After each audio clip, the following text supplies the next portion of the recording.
நம்மளுடைய வாழ்க்கையில் நம்ம நிறைய கஷ்டங்களை அனுபவிச்சுட்டு இருக்கிறோம் அப்படின்னு இருக்கிறோம். ஆனால் இந்த கஷ்டங்களை எப்படி தீர்க்கிறது, சால்வ் பண்ணுறது அப்படின்னு கேட்டால் தெரியாது அப்படின்னு. ஆனால் ஒரு சின்ன விஷயங்கள் மூலியமாகவே நம்ம இந்த கஷ்டங்களை நம்மளால் சால்வ் பண்ண முடியும். அதுக்கு ஒரு சின்ன எக்ஸாம்பிள் சொல்கிறேன். என்னுடைய லேப்டாப்பில் ஒரு ப்ராப்ளம் வந்துச்சு. என்ன அப்படின்னு கேட்டிங்கன்னா, ஏர்ப்ளைன் மோடு திடீர்னு ஆன் ஆகும், திடீர்னு ஆஃப் ஆகும். ஸோ இதனால் என்ன ஆகுது அப்படின்னா, என்னோடய இன்டர்நெட்டு கட் ஆகும், ஆன் ஆகும். ஸோ இப்படி மாறி மாறி நடந்துட்டு இருந்துச்சு. ரொம்ப டிஸ்டர்பன்ஸாக இருந்துச்சு. உடனே என்ன பண்ணேன் அப்படின்னா, யூடியூப் போனேன். போய் இதை எப்படி நம்ம கரெக்ட் பண்ணுறது, இது எப்படி இந்த ஏர்ப்ளைன் மோடு ஆன் ஆஃப் ஆகிறத நம்ம எப்படி கண்ட்ரோல் பண்ணுறதுன்னு சொல்லிட்டு வீடியோ பார்த்தேன். இங்கே நிறைய தகவல் கொடுத்துருந்தாங்க. எனக்கு அதுபடி நான் எல்லாமே ஃபாலோ பண்ணி பார்த்தாங்க. ஆனால் வேலை செய்யலை. ஒரு வேளை வைரஸ் அட்டாக் ஆகிருக்கும் அப்படின்னு நினச்சி என்ன பண்ணேன், ஒரு 500 ரூபா செலவு பண்ணி ஆன்டி வைரஸ் போட்டேன்.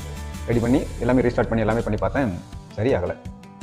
கடந்த 2 நாளைக்கு முன்னாடி பார்த்தீங்கன்னா 2 செகண்டுக்கு ஒரு தடவை ஆன் ஆகும், ஆஃப் ஆகும், ஆன் ஆகும், ஆஃப் ஆகும், டக்குன்னு ஆகிட்டு இருந்துச்சு. அதுக்கப்புறம் நம்ம பார்க்குறேன், அதில் லேப்பில் ஏர்ப்ளைனுக்கு இன்னும் ஒரு பட்டன் இருக்குது. ஸோ அந்த பட்டனை நான் ப்ரெஸ் பண்ணுறேன். அந்த பட்டன் என்ன ஆகுது அப்படின்னு கேட்டிங்கன்னா, ஆஃப் பண்ணால் ஆன் ஆகுது, ஆன் பண்ணால் ஆஃப் ஆகுது. இதனால் வரைக்கும் நான் அதை கவனிச்சதில்லை. இப்போ நான் அதை பண்ணி பார்த்தேன், ஆன் ஆகுது, ஆஃப் ஆகுது. ஓகே, ஆன் ஆகுது, ஆஃப் ஆகுது. அப்போ பட்டனில் தான் பிரச்சனை இருக்குது அப்படின்னு நினச்சி என்ன பண்ணுறேன், கம்ப்யூட்டர் இன்ஜினியருக்கு ஃபோன் எடுக்கிறேன். இந்த மாதிரி லேப்பில் உள்ள பட்டன் எனக்கு சரியாக வேலை செய்யலை. ஸோ அதனால் எனக்கு ஏர்ப்ளைன் மோடு ஆன் ஆகி ஆஃப் ஆகுது அப்படின்னு. சரி, நாங்களும் பார்க்குறோம் அப்படின்னாங்க. அப்புறம் நான் யோசித்தேன், ஏன் இப்படி ஆகுது அப்படின்னு சொல்லிட்டு அந்த பட்டனை மறுபடியும் அதே பிரச்சனை தான் வந்துகிட்டே இருந்துச்சு. அது இப்போ அதிகமாக இருந்துச்சு.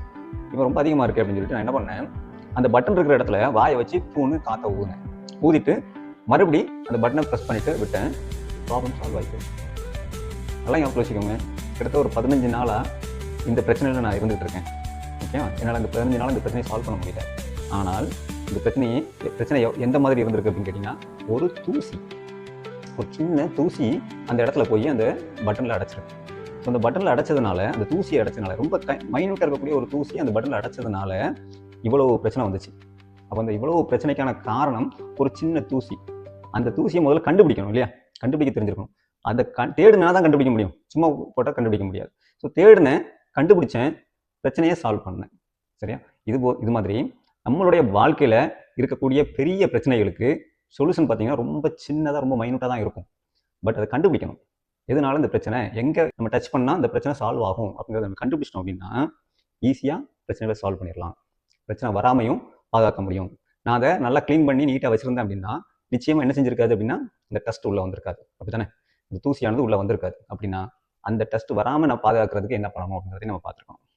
அதே மாதிரி வாழ்க்கையில் பிரச்சனைகள் வராமல் எப்படி பார்க்கணும் அப்படின்னா, அதுக்கு முன்னாடி வந்த பிரச்சனைகளை எப்படி சால்வ் பண்ணுறது அப்படிங்கிறத நீங்கள் கண்டுபிடிச்சிங்க அப்படின்னா வாழ்க்கையை சந்தோஷமாக ஜாலியாக என்ஜாய் பண்ணலாம். வாங்க என்ஜாய் பண்ணுங்கள். லைஃபை மகிழ்ச்சியாக வாழ்றதுக்கு தான் இந்த லைஃபு. வாங்க என்ஜாய் பண்ணுங்கள். என்றும் உங்களுடன் உங்கள் சகோ.